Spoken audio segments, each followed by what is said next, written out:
కొన్ని కొన్ని కథలకి ముగింపు అనుకున్నది మరో కొత్త అధ్యాయానికి ఆరంభమయ్యి అలాంటి రక్తంతో నిండిన కథలోకి చావునే భయపెట్టి ఆ చావునే జయించిన ఒక మృత్యుంజయుడు అడుగు పెడితే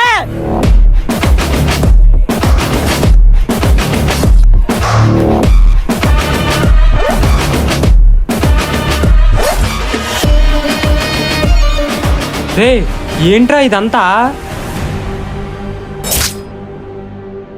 ఆడు మన కార్తీకే కదరా? ఆడు మన కార్తీక్ కాదురా అన్నా. ఇంతకీ మీ అన్న పేరేంటన్నా? శివన్న.